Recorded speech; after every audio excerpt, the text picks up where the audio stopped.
This might be a solution to her own dilemma.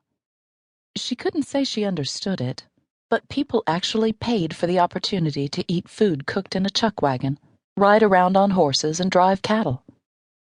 Why these people would prefer to live in primitive circumstances when they could experience the luxury of some fancy resort for basically the same price was beyond her.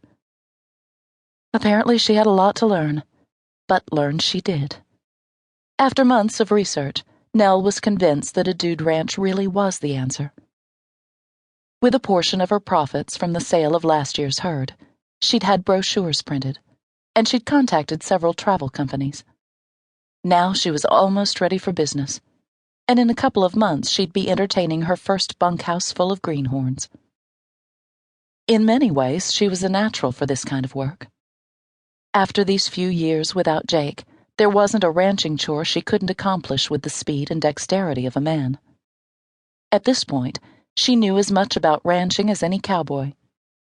Not only that, she'd heard the great stories of Texas all her life.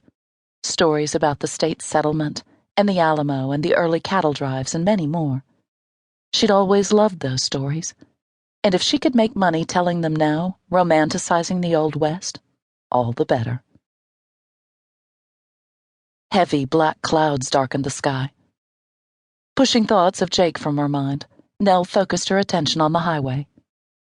Driving well above the speed limit, she rounded a turn in the road and saw a sports utility vehicle parked along the side. Some damn fool had stopped to take pictures of the approaching storm. The man obviously wasn't a local. Anyone from Texas would know to take cover, and fast. Like the state of Texas itself, storms tended to make an impression, especially spring storms like this one. Despite her hurry, Nell applied her brakes and pulled over. With the engine running, she leaped down from the cab.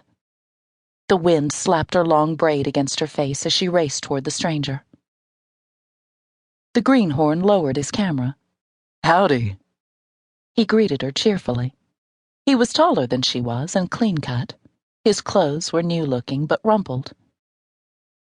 "Listen, I don't mean to be rude, but any idiot knows to head for cover in a storm." His smile faded to a frown. "I don't know where you're from or where you're going," she went on, "but if I were you, I'd get my butt back into that fancy car of yours and drive into town as fast as those tires will take you." Having done her duty, she started back to her truck. "Hey," he said. "Got a minute? I have a few questions." "I have to go." Nell didn't mean to sound abrupt, but she didn't have time to waste. She'd said her piece, and whether or not he took her advice was completely up to him. "Are you from around here?" he called after her. "Yes. Now listen, we get hail the size of golf balls, and if you don't want to pay to have the dents removed, then I suggest you make tracks for town." "This will only take a minute." "I don't have a minute. I've got horses and calves to worry about," Nell shouted into the wind. "And I don't have time to convince you a storm is about to break." She raised her hand toward the threatening sky.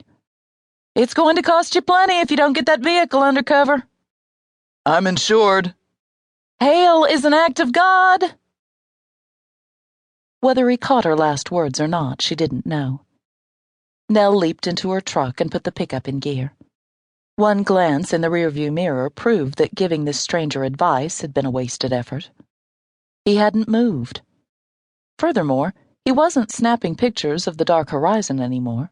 He was taking pictures of her.